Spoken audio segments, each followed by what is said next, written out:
মুহাম্মাদুর রাসূলুল্লাহ সাল্লাল্লাহু আলাইহি ওয়াসাল্লাম। সম্মানিত উপস্থিতি, আজকের এই সন্ধ্যায় আল্লাহ রাব্বুল আলামিন আমাদেরকে সুস্থ রেখেছেন, দুনিয়ার সমস্ত মুসিবত থেকে, আযাব গজব থেকে হেফাজতে রেখেছেন। অফুরান অগণিত নেয়ামতের মাঝে লালন পালন করতেছেন। কোরআনুল কারীমের মজলিসে বসার তৌফিক দিয়েছেন। তাই আসুন জোরে সোরে বুলন্দ আওয়াজে বলিষ্ঠ কণ্ঠে শুকরিয়াতান একবার বলি আলহামদুলিল্লাহ। আমার ঈমানি ভাইরা, আপনারা জানেন এটা একটি ধারাবাহিক মাহফিল। এই পৃথিবীর সেরা কিতাব, একদম সেরা বই, যেটা শুধু আমরা মুসলমানরাই বলি না, দুনিয়ার ইহুদি খ্রিস্টান বৌদ্ধ পৌত্তলিক এমনকি যারা ধর্ম মানে না, নিজেকে নাস্তিক বলে ঘোষণা করে, তারাও স্বীকৃতি দিয়েছে পৃথিবীতে যত বই আছে সবচেয়ে মানগতভাবে সর্বদিকে তাকাইলে সবচেয়ে সেরা বই কোরআনুল কারীম। যে কারণে আলহামদুলিল্লাহ মুসলমানরা এই বই পড়ে, অমুসলমানরাও পড়ে, যারা নাস্তিক তারাও পড়ে। এই দুনিয়ার মধ্যে যারা শিক্ষিত মানুষ, যাদের সাথে শিক্ষার সম্পর্ক আছে, এমন লোক কমই আছে হয়তো পৃথিবীতে যে সে কোরআনুল কারীমটা পড়ে নেই। এটা আজব কথা। দুনিয়ার মধ্যে অনেক আজব কথা আছে, এর মধ্যে অন্যতম একটা আজব কথা এটা। যারা শিক্ষা গ্রহণ করছে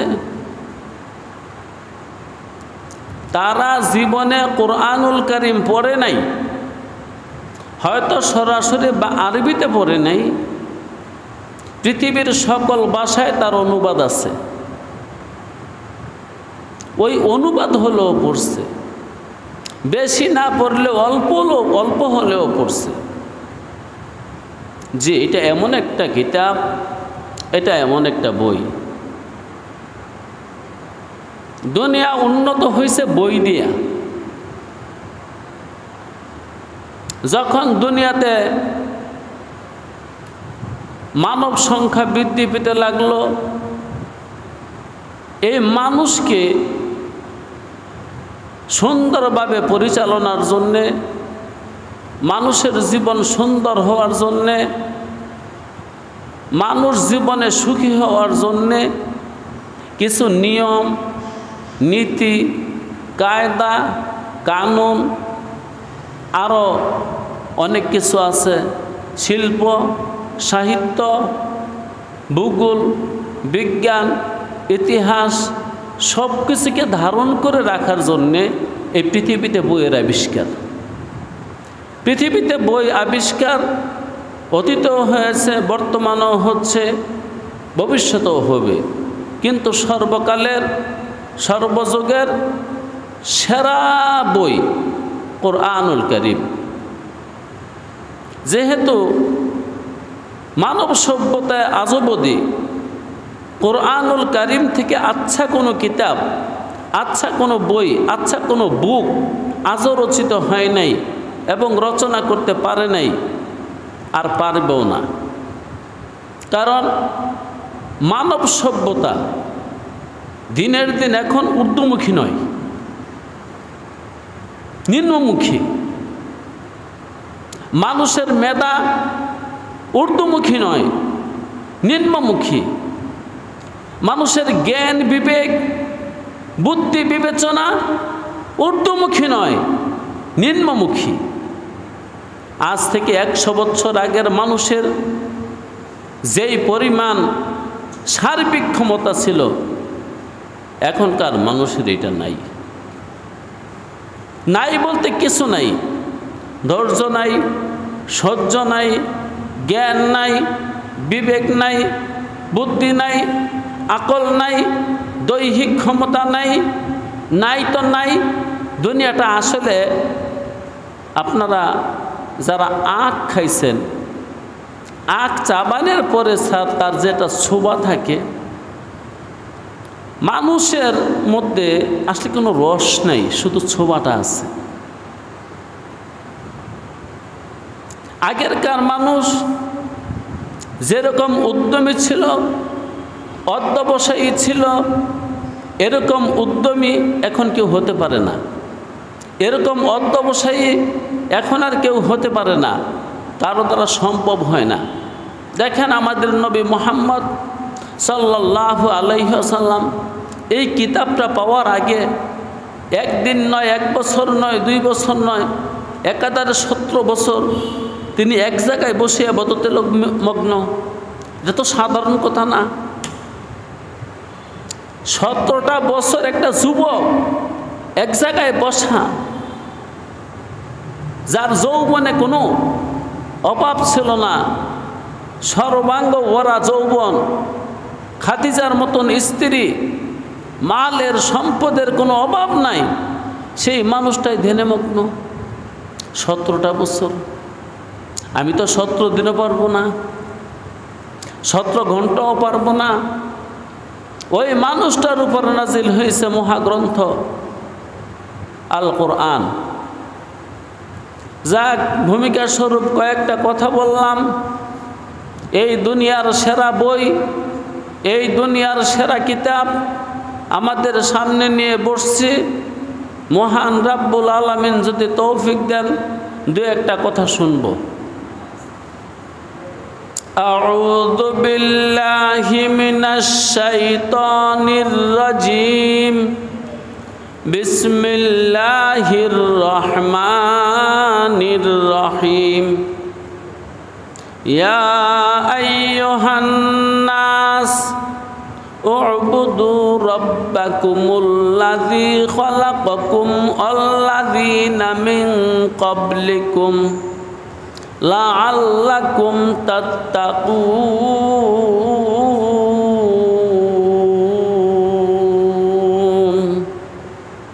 সাদাকাল্লাহুল মাওলানাল আযীম ওয়া সাদাকা রাসূলুহুন নাবিয়্যুল কারীম ওয়া নাহনু আলা যালিকা মিনাশ শাহিদিনা ওয়াশ শাকিরিন।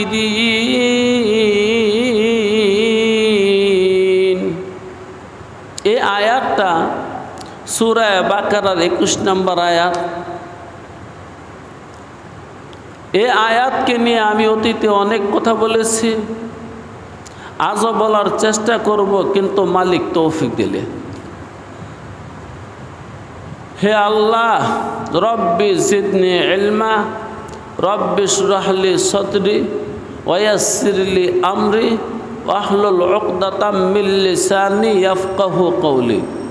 রব্বি ইয়াসসির ওয়া লা তুআসসির ওয়া তাম্মিম আলাইনা বিল খাইর। তরজমাটা অতীতেও শুনেছেন, আজও শুনে নেন। ইয়া আইয়ুহান নাস, হে দুনিয়ার মানব জাতি, মানব গোষ্ঠী, অথবা হে প্রত্যেকটা মানুষ, উ'বুদু রাব্বাকুম, তোমরা তোমাদের রবের ইবাদত করো।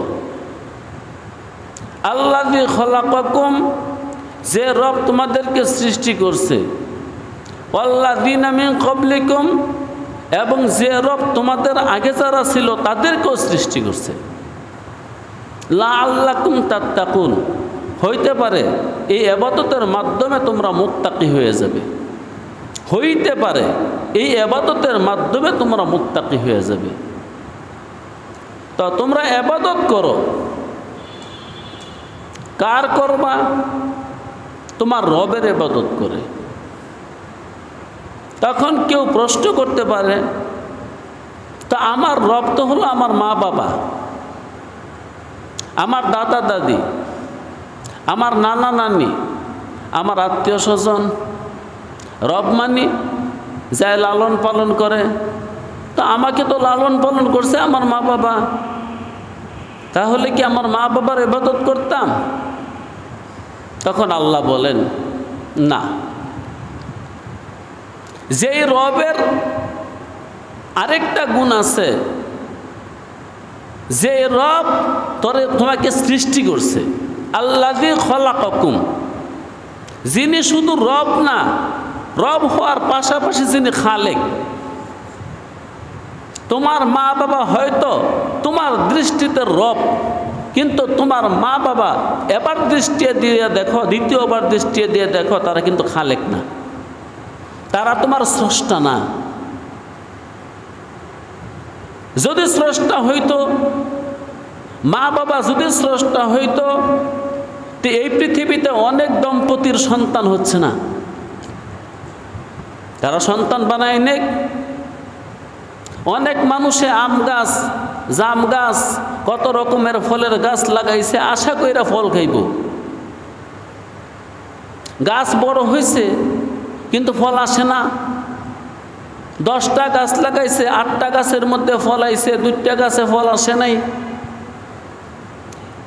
তো তুমি যদি স্রষ্টা হয়ে থাকো, তোমার মা বাবা তারা যদি স্রষ্টা হয়ে থাকে, তো যেই গাছে ফল আসে না ওই গাছে ফল বানায় নাও। তা আল্লাহ রাব্বুল আলামিন কিছু মানুষকে সন্তান না দিয়ে এই কথাটা বুঝাইছে। ও দুনিয়ার মানুষ, তোমার মা বাবা রব না, তোমার মা বাবা তোমার স্রষ্টা না। কিছু কিছু গাছের মধ্যে ফল না দিয়া আল্লাহ রাব্বুল আলামিন দেখাই দিছে, তুমি গাছের যতই খেদমত করছো, জল দিছ, পানি দিছ, সার দিছ, বেড়া দিছ, দেখা রাখছ, কিন্তু তুমি খালেক না। খালেক হলে গাছ বড় হয়েছে, এটার সমবয়সী অন্য গাছে ফল আসে, এই গাছে ফল আসে না কেন? ফল দিয়ে নাও, তুমি খালেক হইলে। তা আসলে আমরা রবও না, আসলে আমরা খালেকও না। যিনি রব তার ইবাদত করো। রব চিনতে যদি সমস্যা হয় তাইলে খালেক শব্দ আগে লাগায় দাও, পরে লাগায় দাও। যেই রবের মধ্যে সৃষ্টির শক্তি আছে ওই রবের ইবাদত করো। এবার একটা প্রশ্ন, আল্লাহ অথবা আপনার ওস্তাদকে আপনি প্রশ্ন করলেন, ওস্তাদ জি ঠিক আছে, যিনি আমাকে লালন পালন করে তাকেও ইবাদত করা যাবে না, খালেককে স্রষ্টাকে ইবাদত করতে হবে, তাহলে যে আমাকে সৃষ্টি করছে তার ইবাদত করব? হ্যাঁ, তুমি তার ইবাদত করো। তাহলে তো আমাকে সৃষ্টি করছে আমার মা আমার বাবাই। যেহেতু আমার মার পেট থেকে আমি বেরিয়েছি, আমার মার উদর থেকে আমি বের হয়েছি, আমার বাবার পৃষ্ঠদেশ থেকে আমি বেরিয়েছি, এমন একটা প্রশ্ন থাকে। তাই সেই প্রশ্নটাকে দূর করার জন্য আল্লাহ বলেন, ওয়াল্লাযীনা মিন ক্বাবলিকুম, যে শুধু তোমারে সৃষ্টি করেছে তার ইবাদত না, তোমার আগে যারা ছিল তাদেরকেও যে সৃষ্টি করছে তাদের ওই রবের ইবাদত করো। ওয়াল্লাযীনা মিন ক্বাবলিকুম, যারা তোমার আগে ছিল, এই কথাটা বলার দ্বারা দুনিয়ার কেউ যে রব না এই কথাটা নষ্ট হয়ে গেছে, এই কথাটা বাদ হয়ে গেছে। কেমনে একটু শুনেন। যে কোরআন যারা ফেরেফতা হয়েছে, যারা কোরআনের আশিক হয়েছে, এমনি এমনি হয়নি, তারা চিন্তা ভাবনা কইরা তারপরে আশিক হয়েছে, দেওয়ানা হয়ে গেছে, মজনু হয়ে গেছে। যারা জ্ঞান অন্বেষণ করছে তারা পাগল হয়ে গেছে। যখন কোরআন পড়ছে তখন তারা পাগল হয়ে গেছে। ওয়াল্লাযীনা মিন ক্বাবলিকুম, যারা তোমার আগে ছিল তাদেরকে যে সৃষ্টি করছে তার ইবাদত করো। এই কথার দ্বারা আল্লাহ বুঝাতে চেয়েছে দুনিয়ার কেউ স্রষ্টা না। কেমনে? তুমি চাচ্ছিলা একটা চক্রের মধ্যে ফেলে দিতে। চক্র, চক্র কি? চক্র হলো আমাকে সৃষ্টি করছে আমার বাবা, আমার বাবাকে সৃষ্টি করছে আমার দাদা, আমার দাদাকে সৃষ্টি করছে দাদার বাবা, তাকে সৃষ্টি করছে তার বাবা, তাকে সৃষ্টি করছে তার বাবা, তাকে সৃষ্টি করছে তার বাবা, তাকে সৃষ্টি করছে তার বাবা। আল্লাহ বলেন ওয়াল্লাযীনা মিন ক্বাবলিকুম, তোমার আগে যত মানুষ ছিল, যত মাখলুক ছিল, বলো তাদেরকে সৃষ্টি করছে কে? তুমি যেতে যেতে যেতে যেতে মনে করো যেখানে এক জায়গায় ঠেকতে হবে। এবার বলো সর্বপ্রথম যে মানুষটা তারে সৃষ্টি করছে কে? সর্বপ্রথম যে মানুষটা দুনিয়াতে আসছে তারে যে সৃষ্টি করছে, তুমি তার ইবাদত করো। যদি তুমি মনে করো খানিকের জন্য তোমার বাবাও স্রষ্টা, যদি তুমি মনে করো তোমার দাদাও স্রষ্টা, যদি মনে করো তোমার বড় বাবা স্রষ্টা, তোমারকে সৃষ্টি করছে তোমার বাবায়, তোমার বাবাকে সৃষ্টি করছে তোমার দাদায়, তোমার দাদাকে সৃষ্টি করছে তোমার বড় বাবায়, এইভাবে তুমি একটা সিলসিলা জারি করলা। তাহলে এবার বলো যাইতে যাইতে যাইতে যাইতে তোমার তো এমন একটা জায়গার মধ্যে যেতে হবে যেহেতু এটা সবাই জানে, যারা জ্ঞানী মানুষ, জ্ঞান যারা চর্চা করে, কি জানে? এই মানব গোষ্ঠী, এই মানব জাতি কি অনন্তকাল ধরে আছে? এটা কেউ মানে না। তার ঈমান থাক না থাক, যে নাস্তিক সেও এ কথা মানে আমরা মানবজাত একসময় ছিলাম না।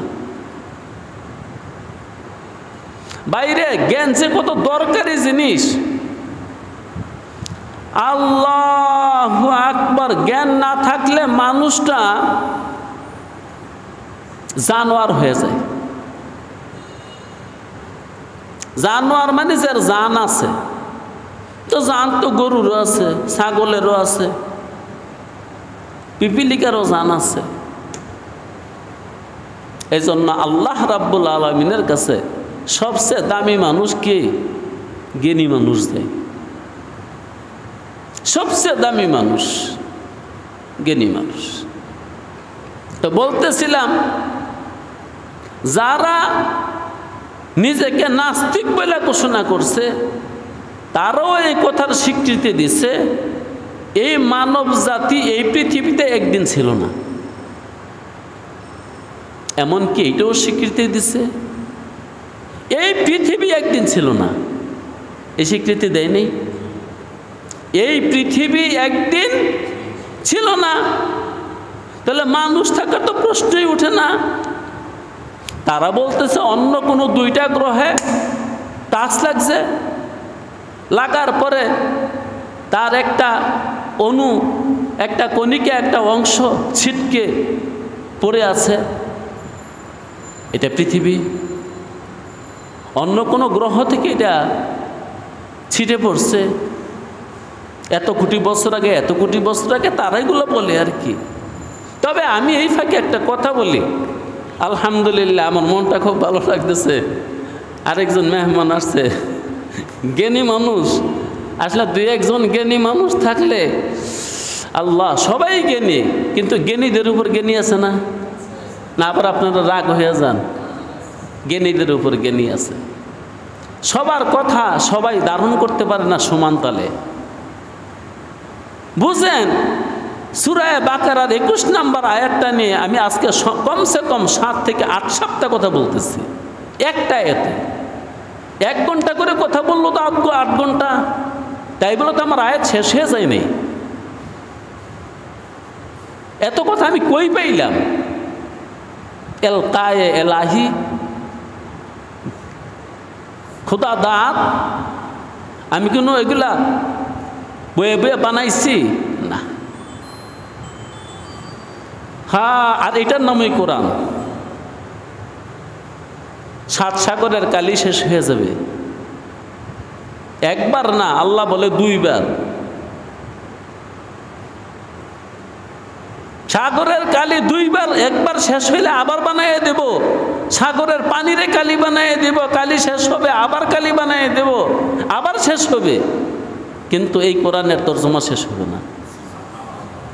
জমিগার বন যায় কাগজ, समंदर हो स्याही का, तब भी लिख नहीं सकती है जितने माना है कलामुल्लाह का।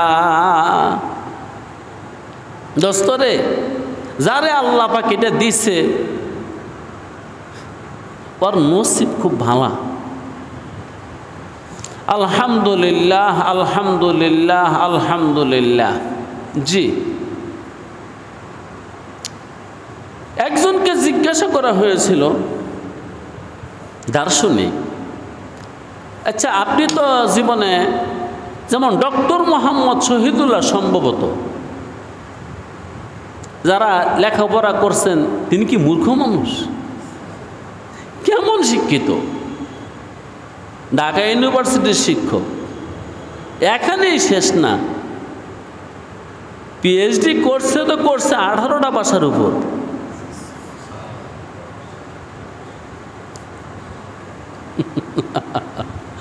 আল্লাহু আকবার, আল্লাহু আকবার। হ্যাঁ, এই ডক্টর মোহাম্মদ শহীদুল্লাহকে জিজ্ঞাসা করা হয়েছিল, স্যার, তিনির কাছে সবসময় মানুষ বসা থাকতো কথা শোনার জন্য। তা একদিন তিনি প্রশ্নের সম্মুখীন হলেন, স্যার আপনি কি স্রষ্টা মানেন? হ্যাঁ, আমি স্রষ্টা মানি। সুবহানাল্লাহ। যে মানুষটা 18টা ভাষার পণ্ডিত, ওই মানুষটা বলতেছে আমি স্রষ্টা মানি। তাহলে বলেন তো, স্রষ্টার সবচেয়ে আজব সৃষ্টি কি?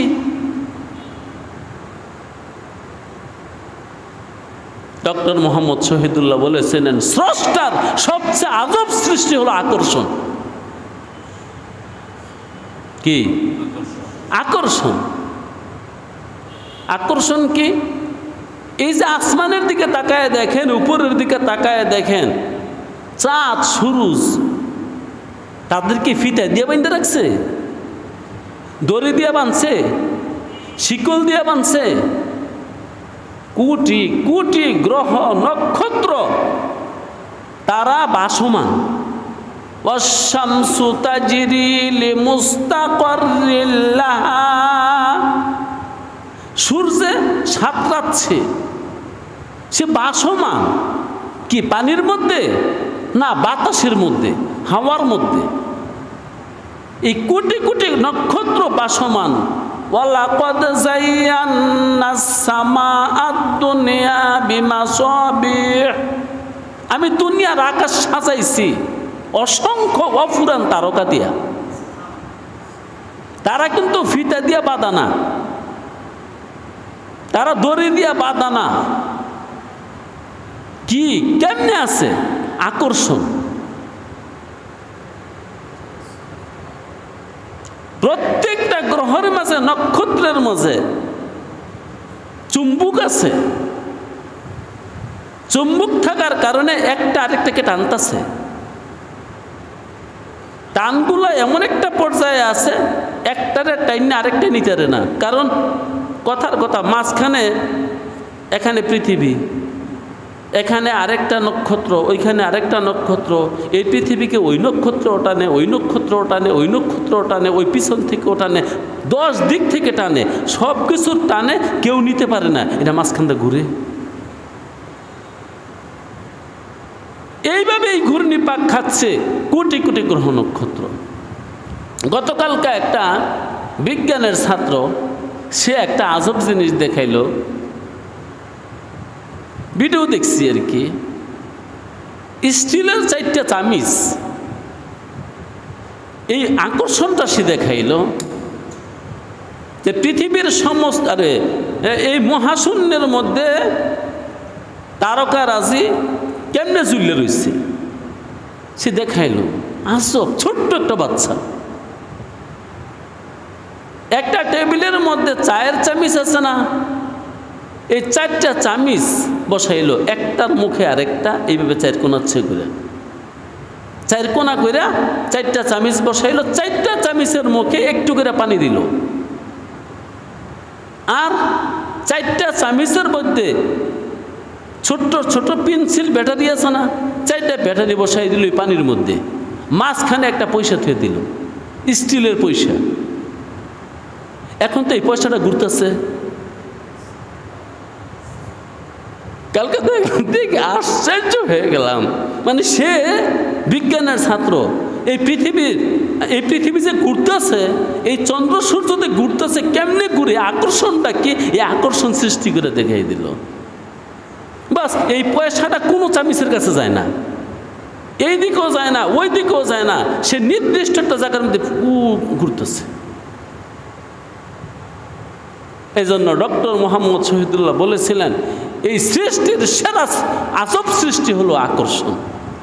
যে কোটি কোটি গ্রহ নক্ষত্র একটারে আরেকটা টানে, আরেকটারে আরেকটা টানে, কেউ কাউকে টেনে কাছে নিতে পারে না, বাস একটার সাথে একটা লাগেও না। আরেকটা জিনিস দেখলাম, বিদ্যুৎ ছাড়া এখন মাটির নিচের থেকে পানি তুলতেছে। বিদ্যুতের প্রয়োজন নেই, তেলেরও প্রয়োজন নেই, কিছুর প্রয়োজন নেই। সে খুব জোরে একটা ফিতা দিয়া মোটরের চাকাটারে গুরুন্ডু দিল, ওই গুরুন্ডির চোটে কিছু পানি উঠছে, ওই পানিগুলো আরেকটা চামচের মধ্যে পড়তেছে, ওই চামচে এই চামচ ঘুরে, এই জন্য মোটর ঘুরে। বাস এই মোটরের পানিতে চামচ ঘুরে, এই চামচের গুরুন্ডিতে মোটর ঘুরে, বাস পানি উঠতেছে। হয়তো আমি বুঝাইতে পারি নাই। আসলে যেটা বলতেছিলাম, রহস্যময় সৃষ্টি, সবচেয়ে আজব সৃষ্টি হলো আকর্ষণ। তখন ডক্টর শহীদুল্লাহকে জিজ্ঞাসা করা হয়েছিল, আচ্ছা সবচেয়ে আজব সৃষ্টি যদি আকর্ষণ হয়, সবচেয়ে সুন্দর সৃষ্টি কি? মানুষ। আজব সৃষ্টি আর সুন্দর সৃষ্টি এক। হ্যাঁ, সুন্দর সৃষ্টি মানুষ, আজব সৃষ্টি আকর্ষণ, আশ্চর্য সৃষ্টি। তো বলতেছিলাম, ওয়াল্লাযীনা মিন ক্বাবলিকুম, শুধু এই শব্দটা দিয়া আল্লাহ রাব্বুল আলামিন এ কথাটা মানুষকে বুঝাইতে চাইছে, তোমাদের স্রষ্টা মাত্র একজন, তুমি এতক্ষণ যাদেরকে স্রষ্টা মনে করছো তারা কেউ স্রষ্টা না। কারণ ওই যে বললাম, দুনিয়ার সবাই মেনে নিছে মানব একদিন পৃথিবীতে ছিল না। তো এখন প্রশ্ন, তো মানবকে বানাইছে কে? পৃথিবী বানাইছে কে? এই জগৎ বানাইছে কে? এই সংসার বানাইছে কে? এই জন্য ওয়াল্লাযীনা মিন ক্বাবলিকুম, যারা তোমার আগে ছিল, ঠিক আছে, তোমারে জন্ম দিছে তোমার মায় তোমার বাবায়, বা তোমারে সৃষ্টি করছে তোমার মায় তোমার বাবায়, তোমার বাবারে সৃষ্টি করছে তোমার দাদায় তোমার দাদি, কিন্তু কথা হলো যাইতে যাইতে সর্বশেষে বলো প্রথম মানুষটা সৃষ্টি করছে কে? আর যদি মনে করো মানুষ বানরের থেকে হয়েছে, তো বানরকে সৃষ্টি করলো কে? আর যদি মনে করো বানর ব্যাঙেতে হয়েছে, তো বলো ব্যাঙকে সৃষ্টি করলো কে? আর যদি বলো ব্যাঙেতে না বানর হয়েছে ব্যাঙ থেকে, তো বলো ব্যাঙ সৃষ্টি করলো কে? তখন তুমি উত্তর দিবা ব্যাঙ সৃষ্টি হয়েছে প্রথম এককোষী প্রাণী ছিল, তো বলো এই একটা কোষ সৃষ্টি করলো কে? তো ইয়ার আগে কিছুই ছিল না, শুধু পানি ছিল, তো বলো পানি সৃষ্টি করছে কে? এই জন্য দেখা যায় কোরআন বলছে আল্লাহর সৃষ্টির প্রথম সৃষ্টি হলো পানি। তা আল্লাহ এই কথাটি স্পষ্ট করে দিচ্ছে আমাদের কাছে যে আসলে তোমাদের কেউ স্রষ্টা না, যিনি স্রষ্টা তিনিই স্রষ্টা। তাকে চোখে দেখবা না, তাকে কানে শুনবা না, তাকে হাতে ধরতে পারবা না, তোমার পঞ্চ ইন্দ্রিয়ের মাঝে আনতে পারবা না, একমাত্র আকলে কিছু আভাস পাবে। আকলে কিছু আভাস পায়, আভাস সামান্য। আকলে সামান্য আভাস পাইলে ওই মানুষটা কেউ সহ্য করতে পারে, সহ্য করতে পারলে সে আরো জ্ঞান পায়, আর যা সহ্য করতে পারে না সে জ্ঞান হারা হইয়া মাযযুব হইয়া যায়। যেমন আমি আপনাদের সামনে বলছিলাম,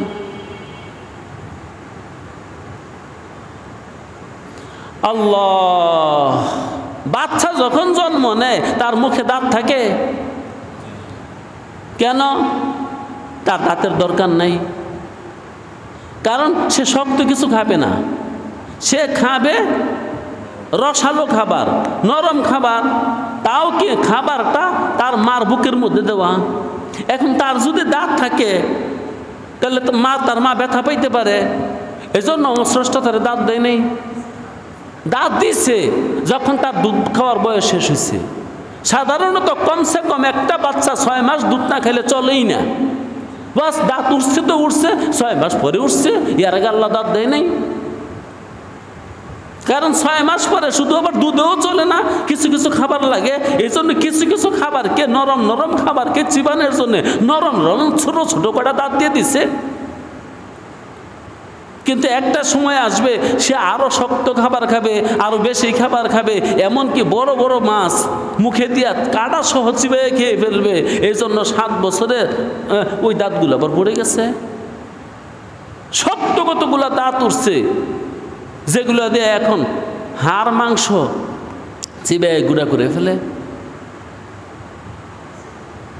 এই যে বললাম, এই যে একটা দাঁতের কাহিনী, এই দাঁতের উঠা, এই দাঁতের আবার পড়ে যাওয়া, তুমি একবার চিন্তা করলে বুঝবা এটা অবশ্যই কেউ করে। তাই বললাম, যারা জ্ঞান সন্ধানী, যারা জ্ঞান তলব করে, যারা জ্ঞান অন্বেষণ করে, তারা জ্ঞান তো আসলে কেউ পায় না, জ্ঞানের কিছু আভাস পায়। জ্ঞানীরা জ্ঞানের কিছু আভাস পায়। ওই আভাস পাইলে সে বেকুল বেকারার হয়ে যায়।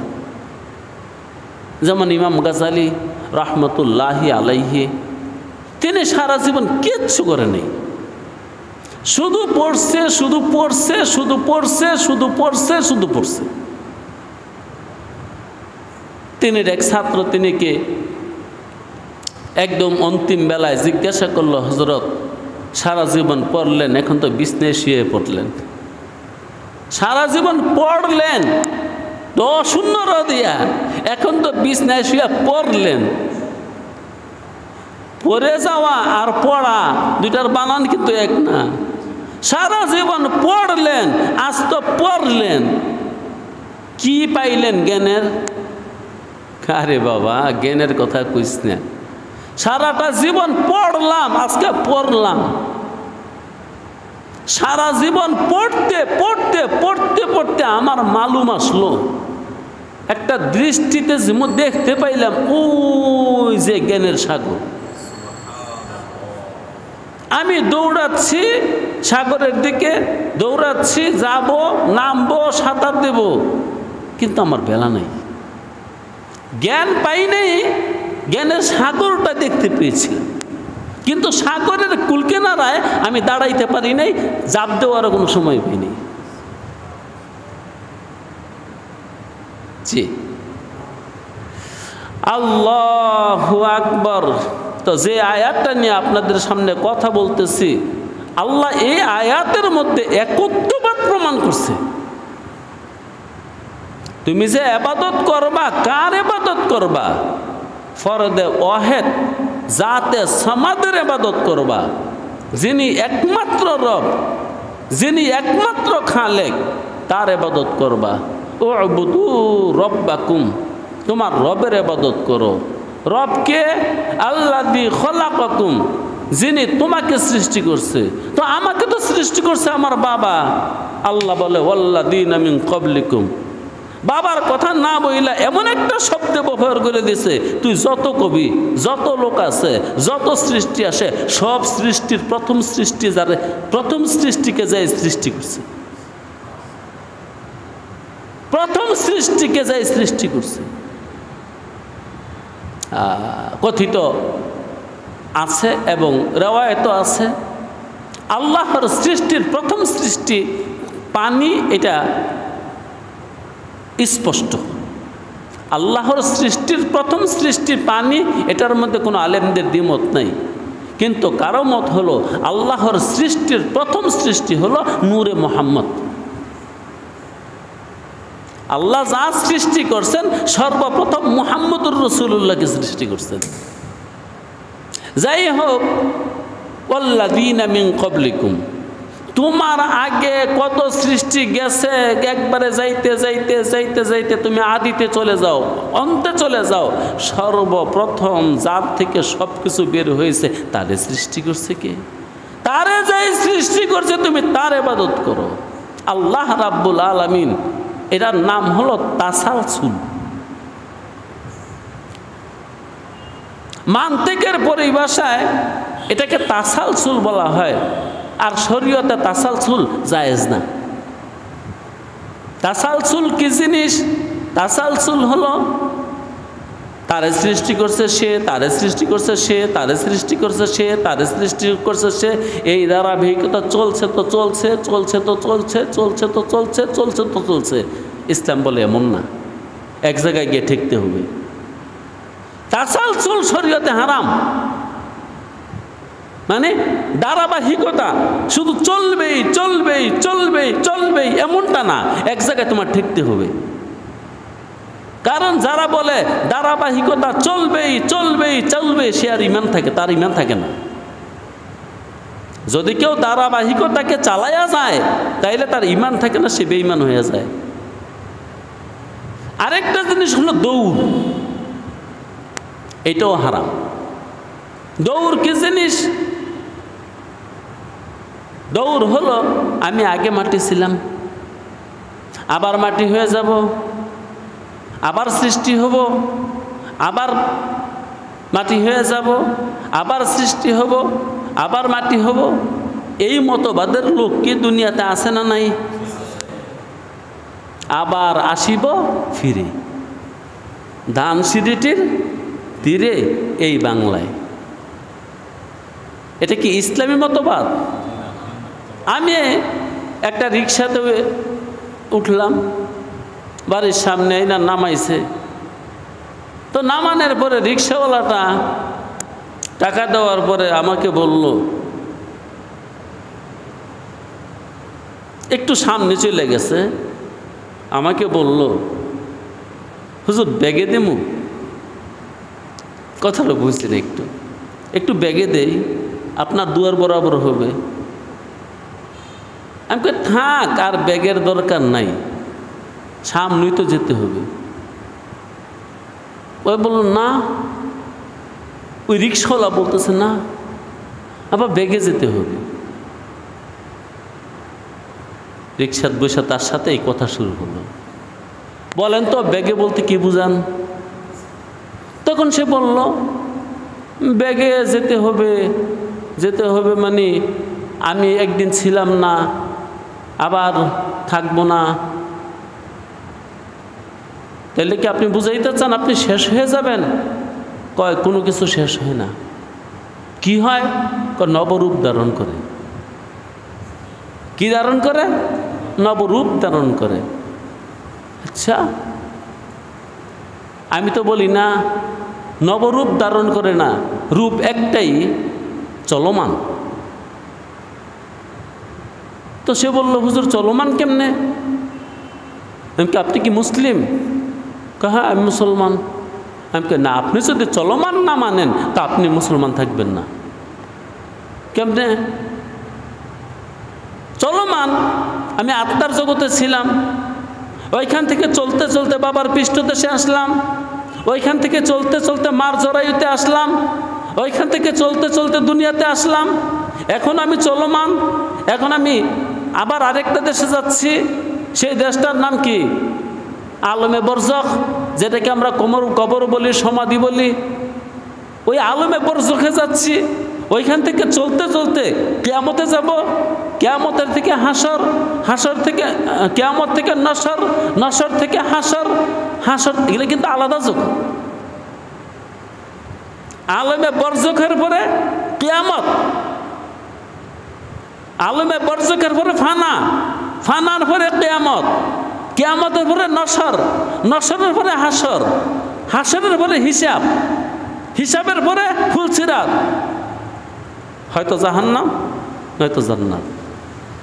আমার গতি চলমান, চলছে তো চলছি চলছি চলছি চলছি চলছি, চলা কোন দিন শেষ হবে এটা বিশাল লম্বা একটা সময়। তখন সে বলে, হুজুর কোথায় স্বর্গ কোথায় নরক, কোথায় স্বর্গ কোথায় নরক কে বলে তা বহুদূর। আচ্ছা, আপনাকে আসলটাই ধরছে? পরে সে বলল, হুজুর একটু ভালো করে চিন্তা করেন। ওই রিক্সাওয়ালা আমাকে বলতেছে, আমি ভালো করে চিন্তা করতাম। পরে আমি বললাম, দেখেন রাগ হয়েন না, আপনি কি মাঝে মাঝে কলকির আসরে যান? কলকির আসরে বুঝেন না? কলকির আসরে যান? কে হুজুর এইভাবে বললেন না, সিদ্ধি,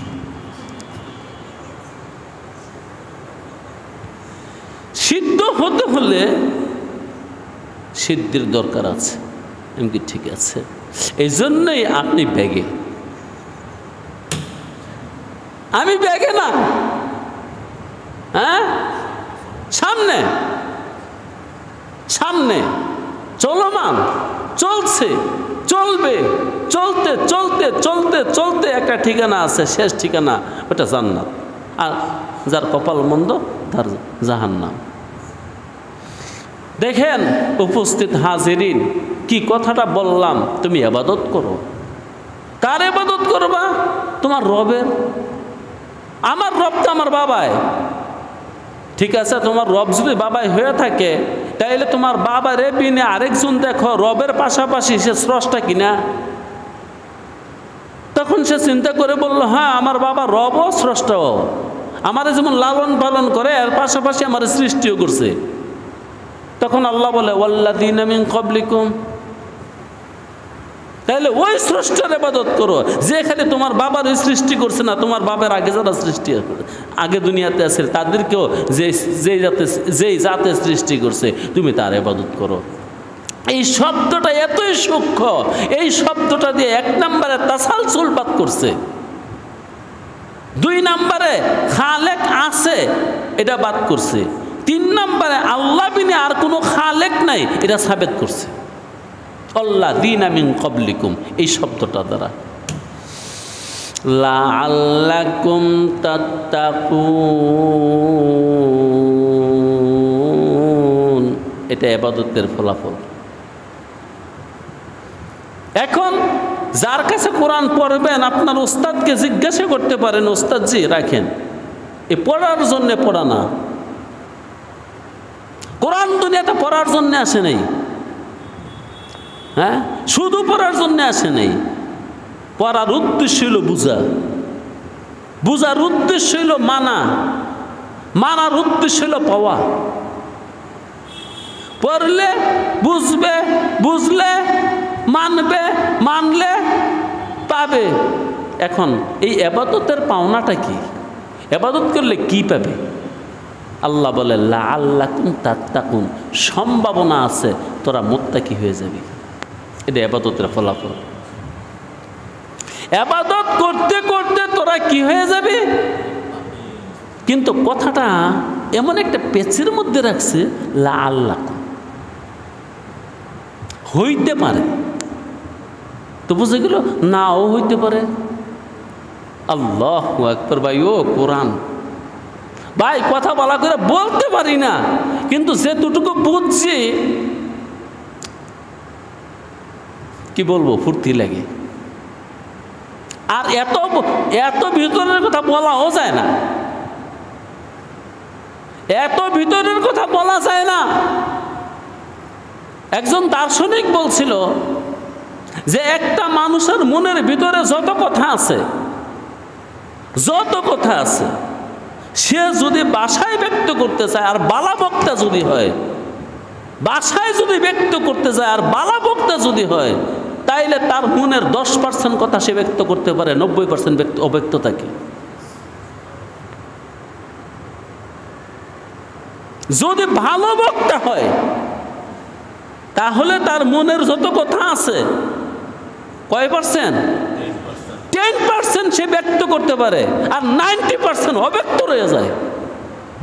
আর যদি সে বালা কলামিষ্ট হয়, কলমদার হয়, রাইটার হয়, কাতেব হয়, ভালো যদি লেখক হয়, তাইলে তার মনের 100 ভাগের মাত্র 10 ভাগ কথা সে লিখতে পারে, 90 ভাগ কথা ভাষার অভাবে লিখতে পারে না। কারণ মনের ভাব এতই বেশি, ভাষার প্রশস্ততা এত নয়।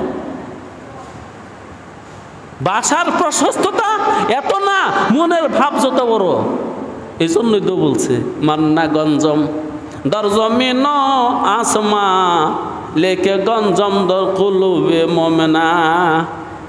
আমার ঠাই আসমান জমিনের কোথাও হয় না, যদি হয় মোমেনের কলব হয়। এটা কোন দিক দিয়া একটু বুঝে নেন। কি আল্লাহ ঢুকে? আরে সে তো ঢুকে না, যাই ঢুকে সে আবার বাইরে হয়, যাই ঢুকে আর বাইরে হয় সে আল্লাহ না। তারপরও কেমনে স্থান দখল করে? এর মানে মুমিনই একমাত্র তার কলব জায়গা দেয়, মোহাব্বত করে, ভালোবাসে, তাকে উপলব্ধি করে, আর কেউ উপলব্ধি করে না। তাইলে যেই হৃদয়ের মধ্যে স্বয়ং স্রষ্টার ঠাঁই হয়, হৃদয়টা বড় কত। অতএব এই হৃদয়ের কথা সে ব্যক্ত করলে আর কতটুকু করবে? অতএব তিনি যে বলছেন 10%, এখন তো আমার সন্দেহ হইতেছে 10 না 1ও না। আল্লাহ এক বুজুর্গ বলছিলেন যে একটা বড় পুকুর সেঞ্চন করে যদি মাছ ধরে ফেলে, মানে পানি সব ফেলে দিচ্ছে, হিচ্ছা লাইছে, যেটা আমগো দেশের ভাষা, হিচ্ছা পুকুরের সব মাছ ধরছে। এমন কোনো মানুষ আছে যে আসলে সব মাছ ধরে ফেলবে? যদি বড় মাপের পুকুর হয়, যত ভালো করে তারে সেঞ্চন করার পরে একদম গাইটটা কাদার ভিতর থেকে মাছ ধরে ফেলছে। আষাঢ় মাসে বৃষ্টি হওয়ার পরে এই পুকুরের 4 দিক আপনি ভালো কঠিন করে বাঁধন করেন, আবার কার্তিক মাসে দেখবেন মাছে ভরা পুকুর। কোথা থেকে আসছে? এখানে মাছ ছিল। মানুষের সাধ্যের ভিতরে না এটা, যে একটা পুকুরের সব মাছ সে ধরেই ফেলবে না। এই কাদা থেকে সমস্ত মাছ ধরে ফেলবে সম্ভব না। ওই যে বেশি না 2টা মাছ যদি থাকে, এত বড় বিশাল পুকুরে মাছের ডিম এতই হয়, এই ডিমগুলো ছিটলে আর বাচ্চা দিলে এই পুকুরটা আবার ভরে যায়। 2টা মাছ যথেষ্ট। হ্যাঁ, একটা ইলিশ মাছ কয় হাজার ডিম হয়, কয় লক্ষ ডিম হয়? আল্লাহ, আপনি গুনছেন? আপনি শুনছেন? হ্যাঁ, ধইরা নিলাম এমনই অনেক মাছ আছে। হ্যাঁ, ছোট্ট একটা রুই মাছের পোনা রয়ে গেছে, এটা বড় হয়ে ডিম দিছে। একটা রুই মাছ কাতল মাছে কত ডিম হয় দেখছেন একবার? বিশাল ব্যবসা। এই জন্য তুমি এই পুকুরের সব মাছ ধরতে পারবা না। ওই যে আগে বলছিলাম, একটা জ্ঞানী তার মনের সব জ্ঞান কোনো ভাষা দিয়ে ব্যক্ত করতে পারে না। একটা জ্ঞানী তার মনের সকল কথা কলম দিয়ে লিখতে পারে না। আরেক বুজুর্গ বলে, আমি খুব ভালো করে উপলব্ধি করে দেখছি যে একটা পুকুরের সব মাছ কেউ ধরতে পারে না। তো ইবাদতের ফলাফল কি? মুত্তাকি হওয়া। লাআল্লাকুম, নিশ্চিত না। মাজি এহতেমালি বানাইতে হলে মাজি মতলকের শুরুতে লাআল্লাহ বাড়াইতে হয় না? মিছে কথা কইছি? যেমন লাআল্লাহ মা দরবা, লাআল্লামা দরবা, হয়তো সে মারছে। এই যে লাআল্লাহ শব্দটা ইহতিমালের জন্য আছে, সম্ভাবনা। সম্ভাবনা আছে ইবাদত বন্দেগীর মাধ্যমে তুমি মুত্তাকি হয়ে যাবে, নিশ্চিত না। নিশ্চিত না কেন? সুবহানাল্লাহি ওয়া বিহামদিহি সুবহানাল্লাহিল আযীম। ভাইও, জিনুক মুক্ত হলে সে জিনুকার মুখ খোলে না, গভীর জলে ডুইবা থাকে, কেনারেতে আর আসে না। এই জন্য যাকে আকল তাম হয়েছে, পুরা হয়েছে, ইজা তাম্মাতিল আকলু নাকাসাল কালামু, যার জ্ঞান পরিপূর্ণ হয়েছে এর জবান বন্ধ হয়ে গেছে।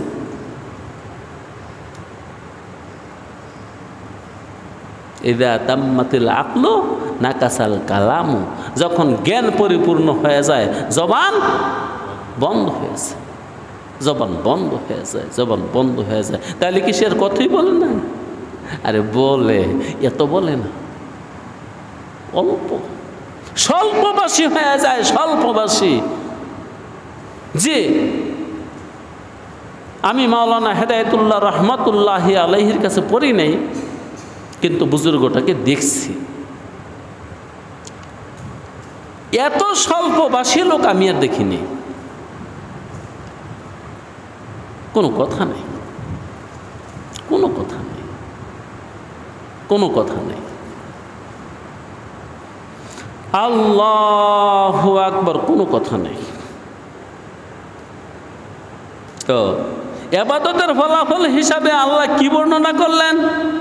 এই ইবাদতের মাধ্যমে রবের ইবাদত করলে, খালেকের ইবাদত করলে হয়তো তুমি মুত্তাকি হয়ে যাবে, কিন্তু নিশ্চিত না। নিশ্চিত না কেন? কারণ তোমার ইবাদতটা খালেস, এটা নিশ্চিত না। বুঝেন নাই? তোমার ইবাদতটা খালেস, এটা নিশ্চিত না। তোমার ইবাদত পিওর, এটা নিশ্চিত না। এই জন্য তোমার মুত্তাকি হওয়াটা নিশ্চিত না। দোস্ত, কিছু মানুষ এখনো ইবাদত করে কিন্তু পিওর না। অনেক নামাজি নামাজ পড়তেছে, ইবাদত করতেছে, কিন্তু সঙ্গে শিরকও করতেছে। শিরক করে, নামাজও পড়ে, শিরক করে, রোজা থাকে, শিরক করে, বাইতুল্লাহ তওয়াফ করে, কুফর করে, শিরক করে, বেদাত করে। বলেন তো, এই তিনটা দোষের কোনো একটা দোষ থাকলে তার ইবাদত কবুল হয়? হ্যাঁ, মুশরিক চির জাহান্নামী, কাফেরে জাহান্নামী, বেদাতিও জাহান্নামী। কুল্লু বিদআতিন দলালা ওয়া কুল্লু দলালাতিন ফিন্নার। প্রত্যেকটা বেদাতির ঠিকানা জাহান্নাম, প্রত্যেকটা কাফের ঠিকানা জাহান্নাম, প্রত্যেকটা মুশরিকের ঠিকানা জাহান্নাম। তবে মুশরিক নিশ্চিত আর কোনোদিন নাজাত পাবে না, কাফের এবং বেদাতি নাজাত পাওয়ার সম্ভাবনা আছে। মালিকের মনে চাইলে নাজাত দিতে পারে, কাফেরকেও নাজাত দিতে পারে। কারণ যে ব্যক্তি এক ওয়াক্ত নামাজ ছেড়ে দেয় সেও তো কাফের। মান তারাকা সলাতান মুতাআম্মিদান ফাকাদ কাফারা। এজন্য তারও নাজাতের সম্ভাবনা আছে। এমনকি যার জীবনে এক ওয়াক্ত নামাজ পড়ছে না কিন্তু তার ঈমান আছিল, সেও তো নাজাত পাবে, একদিন না একদিন পাবে। এজন্য কাফেরে জাহান্নামে যাবে, এটা শিওর। বেদাতিও জাহান্নামে যাবে, এটাও সত্য। মুশরিকও জাহান্নামে যাবে, সত্য। কিন্তু মুশরিক আর উঠবে না, বাকি দুইজনের উঠার সম্ভাবনা আছে। দোস্ত, এবার কয়জন মুসল্লি পাইবেন যে এই মুসল্লিটা শিরক মুক্ত? গতকালকে আমার একজনে, গত পরশুদিন আমার একজনে জিজ্ঞাসা করতেছে, সে আমাকে জিজ্ঞাসা করলো, আপনি নামাজ পড়েন? ফোনে জিজ্ঞেসে, কি বুঝে জিজ্ঞেসে, হয়তো দেখা যায় তার নজরে যে বেনমাজির মতো। আমার যে গেলে আপনি নামাজ পড়েন। তা আমি জিজ্ঞাসা করলাম নামাজ পড়লে কি হয়? সে বলল নামাজ পড়লে মন ভালো থাকে, শরীর ভালো থাকে, সুস্থ থাকে, রিজিকের ব্যবস্থা হয়। পরে আমি আবার তার সম্বন্ধে জানি সে বিদেশ করে। আমি করলে তাহলে নামাজ পড়লে যদি রিজিকের ব্যবস্থা হয়, আপনি তো আজকে 18 বছর ধরে বিদেশ করেন। বিদেশ করেন কি করতে? বাড়িতে এসে নামাজ পড়েন, বাড়িতে এসে নামাজ পড়েন। কয়তো একটা কাজ করতে হবে না? আমাকে কাজ করলেই যে রিজিক পাইবেন, না করলে রিজিক পাইবেন না, তাইলে তার ইমান রইল না। কত মাখলুকে কাজ করে না, এমনকি কত মানুষে কাজ করে না, তারা রিজিক পাইতেছে। তো যাক, অবশেষে আমি বলে ফেললাম, শোনেন, যার ইমান নাই হাই বিদেশ যায়, যার ইমান নাই বেঈমান হাই বিদেশ যায়।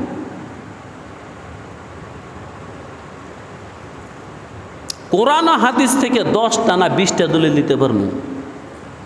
যাই বিদেশ যায় সে বেঈমান, যাই বিদেশ যায় শুনে রাখেন সে বেঈমান, মানে পুরা মাপের ইমানদার না, ইমানের সমস্যা আছে। এমনি করে রিজিকের জন্য যারা হালাল পন্থা কবুল করে তারাও বেঈমান। রিজিকের জন্য হালাল পন্থা কবুল করার মানুষ আমগো দেশে কম না বেশি? আরে কম না বেশি? মিয়া শতকরা 99 জন মানুষে হারাম পন্থা কবুল করে বই রয়েছে। হ্যাঁ, আপনি ঋণ নিছেন সুদের উপরে, হালাল না হারাম? কিন্তু যেই বেটায় আসলেই ভিক্ষা করার উপযুক্ত সে ভিক্ষা করে, এটা হালাল না হারাম? যে মানুষটা আসলেই ভিক্ষা করার উপযুক্ত তার ভিক্ষা করা হালাল, কিন্তু আপনি যে সুদের উপর টাকা নিয়ে ব্যবসা করেন এটা হারাম। যে কালকে আরেক ব্যক্তি আরেকটা প্রশ্ন করছে, আমাকে জিজ্ঞাসা করতেছে, হুজুর, যে ব্যক্তি আত্মহত্যা করে সে মানুষটা কি চিরজাহান্নামী? আমি বললাম না।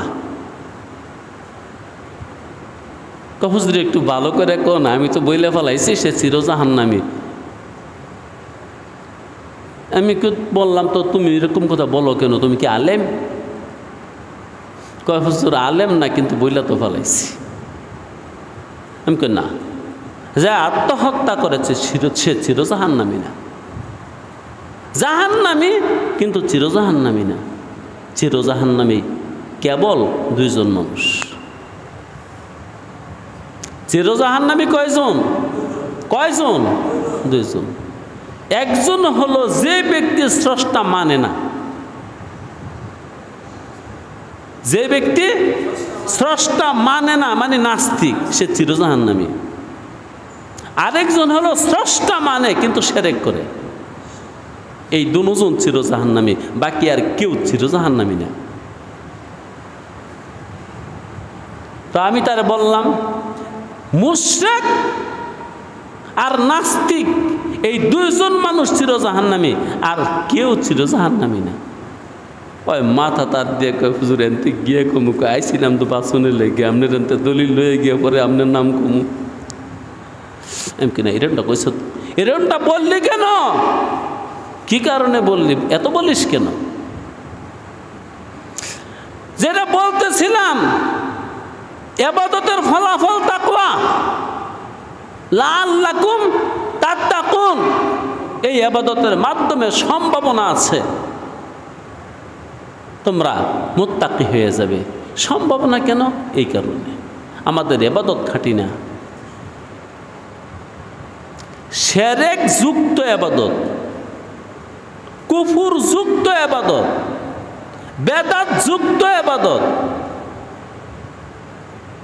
এই 3 সমস্যার কারণে আমাদের ইবাদত খাঁটি না। আরও সমস্যা আছে। এটা গত জুমার দিন বলছিলাম, রাত পোহালে আবার জুমা আসতেছে। যে মানুষটা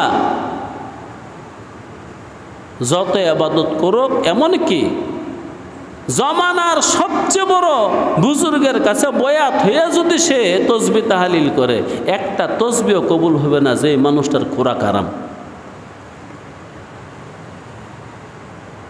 ইবাদত কবুল হওয়ার জন্য খোরাক হালাল হওয়া শর্ত। এই জন্য যে মানুষটার খাদ্য হালাল না, ওই মানুষটা যত বড় বুজুর্গই হোক আপনার নজরে, কোরআনের নজরে সে কিচ্ছু না। তাই আল্লাহ বলেন ইবাদত করো, সম্ভাবনা আছে, হইতেও পারো মুত্তাকি, হইতেও পারো মুত্তাকি। কারণ এই দুনিয়ার লোভ লালসায় তুমি কতই না শিরক, কুফর, বেদাত, হারামে লিপ্ত হয়ে আছো, যেই কারণে তোমার ইবাদত আমার দরবারে কবুল হবে না, কিন্তু তুমি মনে মনে জানতেছ তুমি বিশাল বড় আবেদ। এই ইবাদতের দ্বারা তোমার তাকওয়া অর্জন হবে না। আমিরুল ইসলাম লালবাগ শাহী মসজিদের খতিব ছিলেন রহমতুল্লাহি আলাইহি। রেডিও টেলিভিশনে সর্বপ্রথম যে ওয়াজ করে মাওলানা আমিরুল ইসলাম, মনে আছে? লোকটা একটা তাফসির লিখে থেকে গেছে 30 পারা, কোরআনের পুরো তাফসির লিখছে। তিনি একদিন বলছিলেন জুমার খুতবার আগে, না জুমার খুতবার পরে, তিনি 2টা খুতবা দিতেন, একটা জুমার আগে আর একটা জুমার পরে, যে মুত্তাকি কাকে বলে। তখন তিনি বললেন, মনে করো চলতি পথে তোমার সামনে কাটা বন। কিসের বন? কাটা বন। আমখুদুরা গাছ দেখছেন? হ্যাঁ, মনে করেন আপনার সামনে আর কোনো রাস্তা নাই, এই ক্ষেতের উপর দিয়ে যাইতে হইব, এই জঙ্গল পাড়ি দিয়ে যাইতে হইব। বেত গাছ দেখছেন? বেত গাছ, বেত পাগার, আল্লাহু আকবার। যদিও এগুলো নাই, আমাদের দেশ থেকে হারায় যাচ্ছে, কিন্তু যারা একটু পুরাতন মানুষ আছেন দেখছেন না, যদি আপনার আর কোনো রাস্তা নাই, একটাই কেবল রাস্তা, এই জঙ্গল। আর জঙ্গলটা কিসে ভরা? বেত গাছ। আর ওই পার আপনার বাড়ি। আপনি কথার কথা 20 বছর পরে বিদেশ থেকে আসছেন, বউ বাচ্চার সাথে সাক্ষাৎ করার জন্যে, মা বাবার সাথে সাক্ষাৎ করার জন্যে দিল্লা বেকার। আর কোনো রাস্তা নাই, একটাই মাত্র রাস্তা, সেটা হলো কাটাবন। বেত গাছ আর বেত গাছ।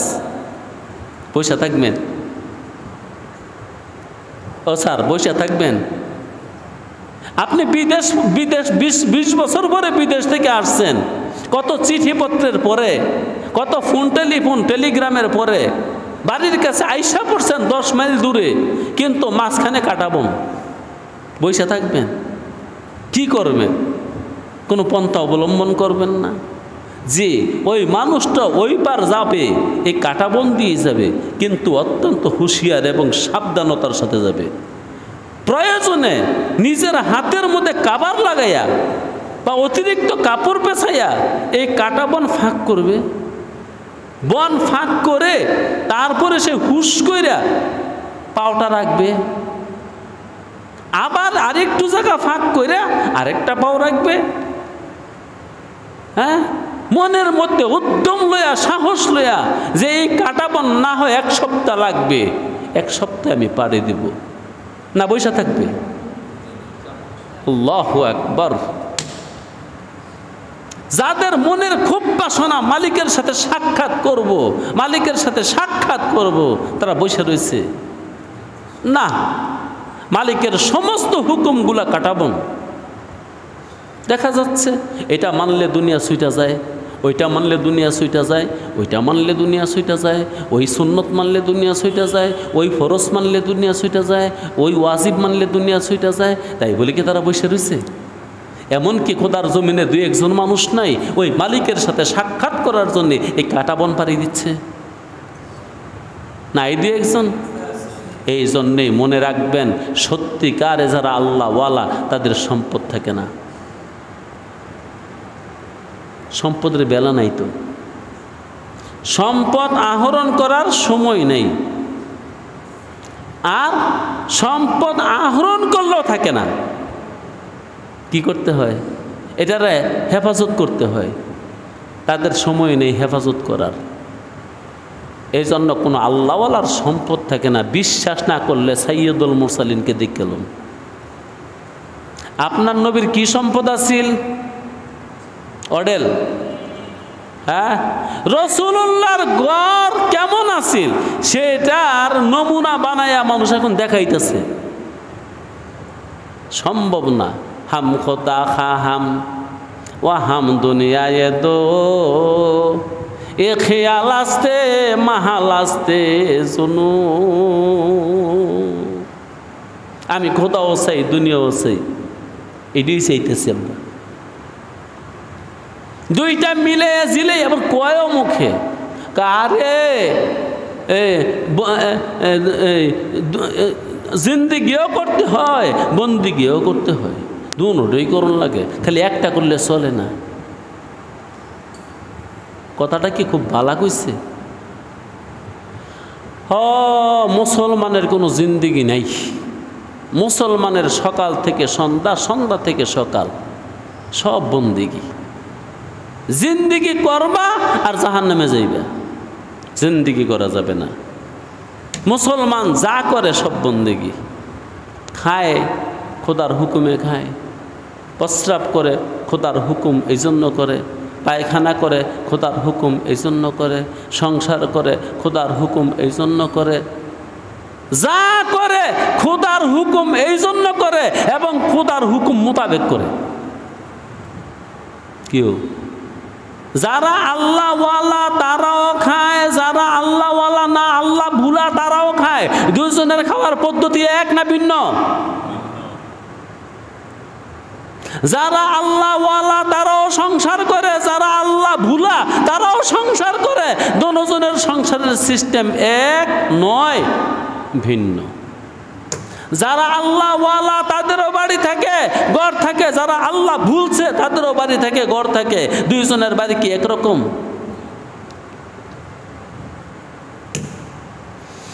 আল্লাহ লাআল্লাকুম তাত্তাকুন, করো ইবাদত করো। তোমাকে 60 বছর হায়াত দিলাম, 70 বছর, 80 বছর, 90 বছর, 100 বছর। কালকে এক মুরব্বী এসে আমার কাছে আইসা বলতেছে, কথাবার্তা বললো, জিজ্ঞাসা করলাম আপনার বয়স কত?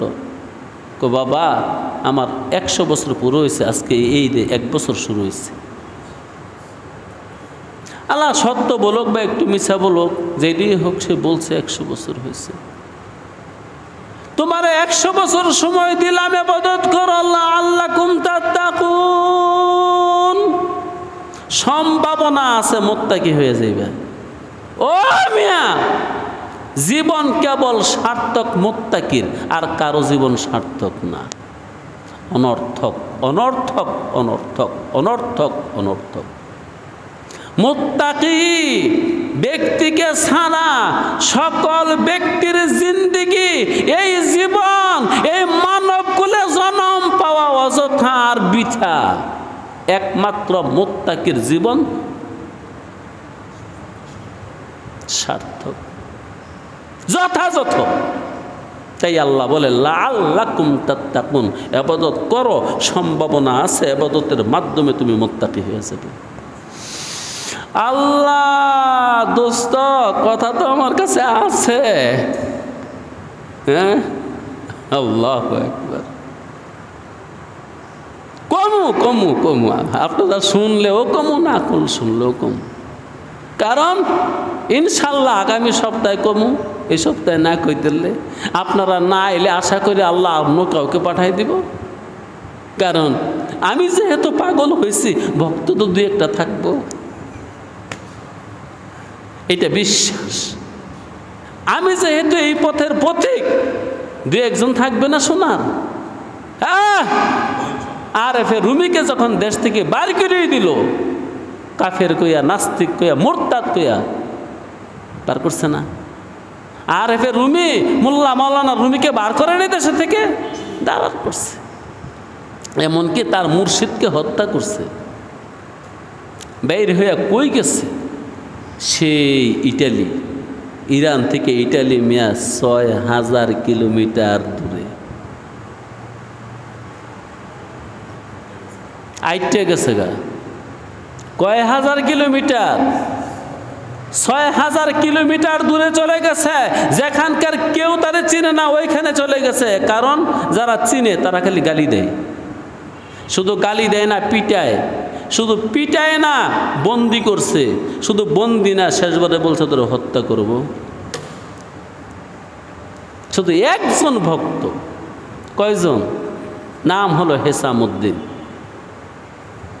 ওই একজন ভক্তের মাধ্যমে তার সমস্ত লিখনি এই মুস্তফি শরীফ আজও দুনিয়াতে আছে।